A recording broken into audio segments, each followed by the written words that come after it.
33 વર્ષના 90 કિલો વજનના બેન ફરિયાદ લઈને આવ્યા કે સાહેબ છેલ્લા 3 મહિનાથી આ મને પેટમાં સખત દુખાવો થાય છે. કમર, પગ, પેટ બધું ફાટવા માંડે છે. માસિક અનિયમિત થઈ ગયું છે અને ઓછું ખાવા છતાં વજન વધતું જ જાય છે.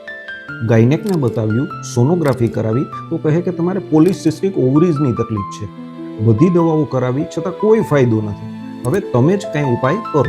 હિસ્ટ્રી લેતા ખ્યાલ આવ્યો કે બહેનના 18 વર્ષની ઉંમરે જ લગ્ન થઈ ગયેલા. 2 બાળકો છે. નાની બેબી 5 વર્ષની છે. વર્ષો સુધી સાસુ અને પતિનો ત્રાસ મૂંગા મોઢે સહન કર્યો છે. ટોર્ચર કરતા, મારતા, છતાં બાળકો માટે અને સંસાર બચાવવાની આશાએ કંઈ ન બોલતી.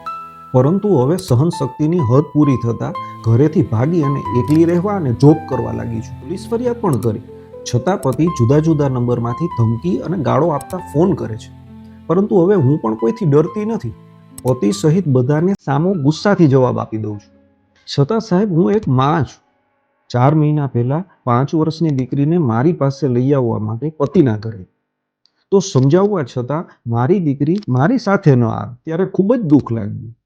પેટની જનેતા હું તેની માં છું, છતાં મારા ભેગી ન આવે ત્યારે પતિ અને સાસુ ઉપર ખૂબ જ કાર ચડ્યો કે તેઓની ચડામણીથી જ મારી દીકરી મારી સાથે ન આવે અને પછીથી જ પેટમાં દુખાવો ચાલુ થયો. અહીં પ્રશ્ન એ થાય કે પોલિસિસ્ટિક ઓવરીઝની તકલીફ શા માટે થઈ?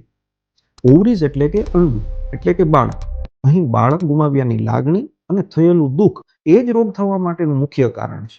અહીં બાળકનો લોસ, પતિ અને સાસુ પ્રત્યેનો આક્રોશ અને દર્દીની અત્યારની તકલીફને ધ્યાનમાં લઈને તાસીર મુજબ હોમિયોપેથિક દવા આપવામાં આવી. ફક્ત 15 દિવસમાં જ પેટનો દુખાવો સંપૂર્ણ બંધ થઈ ગયો અને માસિક પણ નિયમિત આવવા લાગ્યું. માટે ઘણી વખત પોતાનું પેટ જ પેટના દુખાવાનું કારણ બને છે. પોલિસિસ્ટિક ઓવરીઝને ઊંડાણથી અને સરળતાથી સમજવા માટે આ રીલનો પાર્ટ 2 આપ જોઈ શકો છો.